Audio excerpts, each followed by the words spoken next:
Hi, welcome to அனி healthy life style. இன்றைக்கி நம்ம குழந்தைங்களுக்காக ரொம்ப ஈஸியான ரெசிபி பண்ண போகிறோம். மேக்டொனால்டில் ரொம்ப ஃபேமஸான ஆப்பிள் பை வீட்டிலே எளிய முறையில் எப்படி செய்யலான்னு பார்க்கலாம். இதுக்கு தேவையான பொருட்கள் வீட்டில் இருக்கக்கூடிய பொருட்களை மட்டுமே பயன்படுத்தி நம்ம சூப்பரான ரெசிபி செஞ்சிடலாங்க. வாங்க எப்படி செய்யலான்னு பார்க்கலாம். இதுக்கு தேவையான பொருட்கள் ஆப்பிள் சின்ன சைஸில் நான் எடுத்திருக்கேன். இது 4 ப்ரெட்டு வைக்கிறதுக்கான தேவையான அளவு. ப்ரௌன் சுகர் 2லேருந்து ஒரு 3 ஸ்பூன் யூஸ் பண்ணிக்கிங்க. அதே மாதிரி சோள மாவு 2 ஸ்பூன். எவ்வளோ சர்க்கரை எடுத்துருக்கீங்களோ அதே அளவு சோள மாவு பயன்படுத்திக்கிங்க. நான் சுக்கு பொடி பயன்படுத்தியிருக்கேன். உங்களுக்கு வேணும்னா நீங்கள் பட்டை பொடி இல்லைனா ஏலக்காய் பொடி பயன்படுத்திக்கிங்க. பட்டர் 2 ஸ்பூன் இல்லைன்னா ஆயில் 2 ஸ்பூன் தேவையான அளவு எடுத்து வச்சுக்கிங்க. தேன் 2 ஸ்பூன் நான் பயன்படுத்தியிருக்கேன். ஒரு 4 ப்ரெட்டு ஸ்லைசஸ் வீட்டு தான் நான் பயன்படுத்தியிருக்கேன். ஆப்பிள் நீங்கள் சின்ன சின்னதாக கட் பண்ணி வச்சுக்கலாம். இல்லைனா நீங்கள் சாப்பர் யூஸ் பண்ணி கூட சின்ன சின்னதாக கட் பண்ணிக்கலாம். இல்லைனா நீங்கள் கேரட் துருவலில் பயன்படுத்தி கூட நீங்கள் செஞ்சுக்கலாங்க. வாங்க எப்படி பண்ணலான்னு பார்க்கலாம். முதல்ல ஒரு பேன் எடுத்துக்குங்க. அது நல்லா சூடான பிறகு நீங்கள் பட்டரோ இல்லை ஆயிலோ பயன்படுத்திக்கிங்க. அது நல்லா ஹீட்டான பிறகு நம்ம சாப் பண்ணி வச்சுருக்க ஆப்பிளை சேர்த்துடலாங்க. இப்போது நீங்கள் ஆப்பிளையும் சேர்த்து நல்லா வதக்கி எடுத்துக்கோங்க. இந்த பழம் மட்டும் இல்லைங்க, நீங்கள் பேரிக்காய் பயன்படுத்திருக்கலாம், இல்லைன்னா அன்னாச்சி பழம், இல்லைன்னா பலாப்பழம் 3மே நல்லாயிருக்கும். இனிப்பு தரக்கூடிய பழங்களை நீங்கள் பயன்படுத்திக்கலாங்க. ஒவ்வொரு நாளும் ஒவ்வொரு டேஸ்ட்டில் நீங்கள் செஞ்சு பாருங்கள். டிஃப்ரெண்ட்டான டேஸ்ட்டில் இருக்கும், ரொம்ப நல்லாவே இருக்கும். எல்லாருமே ட்ரை பண்ணுங்கள்.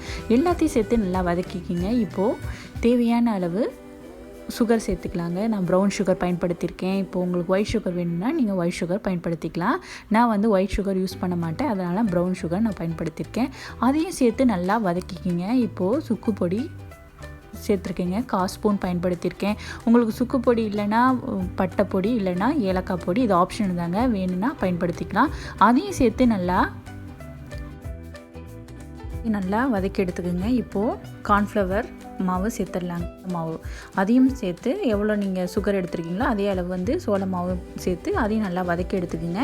இது நம்ம திக்னஸ் கிடைக்கிறதுக்காக சேர்த்துக்கிறோங்க. இதுவும் ஆப்ஷன் தான். இனிப்பு அதிகமாக சேர்த்துட்டு தேனை நீங்கள் குறைச்சிக்கலாம், இல்லைன்னா நீங்கள் சுகரை கம்மி பண்ணிவிட்டு தேனை அதிகமாக சேர்த்துக்கலாம். கடைசியாக தேனை சேர்த்து ஸ்டவ் ஆஃப் பண்ணிவிடுங்க. இப்போ நம்ம ஸ்டஃபிங் ரெடி ஆகிடுச்சு. இப்போது நம்ம ப்ரெட்டு அதை சமமாக ஆக்கிறதுக்காக இப்போது நீங்கள் ப்ரெட்டை நல்லா 2 பக்கமும் நல்லா ஃப்ளாட்டாகிற மாதிரி நல்லா தேய்ச்சி எடுத்துக்குங்க. இப்போ உங்கள் வீட்டில் ப்ரெட்டு இல்லைன்னா பரவாயில்லைங்க, சப்பாத்திக்கு நீங்கள் மாவு பிசைஞ்சு வச்சுருப்பீங்க, அது கூட நீங்கள் பயன்படுத்திக்கலாம். இப்போ 2 பக்கமும் நல்லா நீங்கள் தேய்ச்சி எடுத்துக்கணுங்க. இதை மாதிரி நான் எல்லா ப்ரெட்டையும் நல்லா தேய்ச்சி எடுத்துருக்கேங்க. இல்லைன்னா நீங்கள் சப்பாத்தி மாவு கூட பயன்படுத்தலாம். சப்பாத்தி மாவை நீங்கள் ஸ்கொயர் மாதிரி அகட்டிக்கிட்டு இதே மெத்தடை நீங்கள் சப்பாத்தி மாவுலையும் ஃபாலோ பண்ணிக்கலாங்க. இப்போது நல்லா அகட்டி வச்ச ப்ரெட்டில் ஒரு பக்கம் ஆப்பிளோட ஸ்டஃபிங்கை வச்சுட்டு இன்னொரு பக்கமால் க்ளோஸ் பண்ணிவிட்டு நல்லா சுற்றிலும் ஸ்போக் யூஸ் பண்ணி நல்லா ப்ரெஸ் பண்ணி வச்சுக்கிங்க.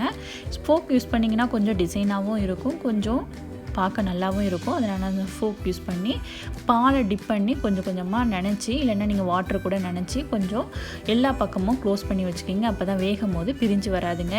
இதே மாதிரி நான் எல்லா ப்ரெட்லேயும் ஒரு பக்கம் ஆப்பிள் வச்சுட்டு இன்னொரு பக்கத்தால் க்ளோஸ் பண்ணிவிட்டு சுற்றிலும் எல்லா கார்னர்லேயும் நான் பாலை டிப் பண்ணி அந்த ஃபோக்கால் க்ளோஸ் பண்ணி வச்சுக்கிறேங்க. இதே மெத்தடை நீங்கள் சப்பாத்திலையும் ஸ்கொயராக கட் பண்ணிவிட்டு இதே மெத்தடை நீங்கள் ஃபாலோ பண்ணி ஃபோக் யூஸ் பண்ணலாம். ஆனால் கையால் கூட மாவை ஈஸியாக நீங்கள் ப்ரெஸ் பண்ணிடலாங்க கையால். ஆனால் ப்ரெட்டு கொஞ்சம் அழுத்தமாக இருக்கனால ஃபோக் யூஸ் பண்ணி எல்லா இடத்துலையும் நான் க்ளோஸ் பண்ணி வச்சுக்கிறேங்க. இப்போது எல்லா ப்ரெட்டும் ரெடி ஆகிடுச்சு. இதை நம்ம பாலை டிப் பண்ணி ப்ரெட் கிராம்ஸில் போட்டு எடுக்கணுங்க.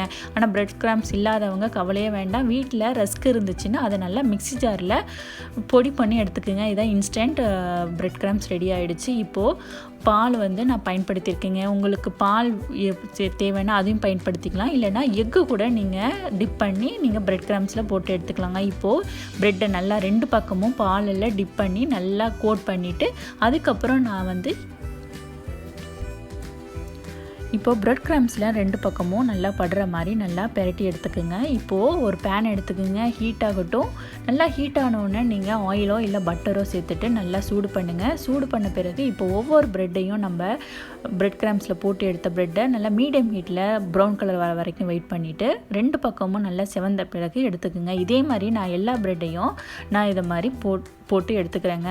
சூப்பராக வீட்டிலே செய்யக்கூடிய ஹெல்த்தியான ஆப்பிள் பை ரெடி ஆகிடுச்சு. ஆப்பிள் பை ரொம்ப டேஸ்ட்டாக இருக்குங்க. எல்லாருமே ட்ரை பண்ணுங்கள். மேக்டொனால்ட்ஸ் ஸ்டைலில் அதே ஆப்பிள் பை நீங்கள் வேணும்னு நினச்சிங்கன்னா கண்டிப்பாக வீட்லேயே ட்ரை பண்ணலாம். ரொம்ப ஹெல்த்தி மட்டும் ஈஸியான ரெசிபி. குழந்தைங்களுக்கு மட்டும் இல்லைங்க, பெரியவங்களுக்கும் ரொம்ப ரொம்ப ரொம்ப பிடிக்கும். கண்டிப்பாக ட்ரை பண்ணுங்கள். இந்த புத்தாண்டு உங்களுக்கு ஆப்பிள் பையோட தொடங்கட்டும். எல்லாருக்கும் அனைவருக்கும் ஆங்கில புத்தாண்டு நல்வாழ்த்துக்கள். இனி வரும் ஆண்டுகள் எல்லாருக்கும் சிறப்பாக அமைய ஹெல்த்தி லைஃப் ஸ்டைல் வாழ்த்துக்களை தெரிவிச்சுக்கிறேங்க. இந்த வீடியோ பிடிச்சிருந்துச்சுன்னா சின்னதாக லைக் கொடுங்க, கமெண்ட்ஸ் பண்ணுங்கள். ரொம்ப பிடிச்சிச்சுன்னா ஷேர் பண்ணுங்கள். ரொம்ப ரொம்ப பிடிச்சிச்சுன்னா மறக்காமல் இந்த சேனலை சப்ஸ்கிரைப் பண்ணிக்கிங்க. கூடவே பெல் ஐக்கானை ப்ரெஸ் பண்ணிக்கிங்க. Heat healthy live happy. Thank you for வாட்சிங்.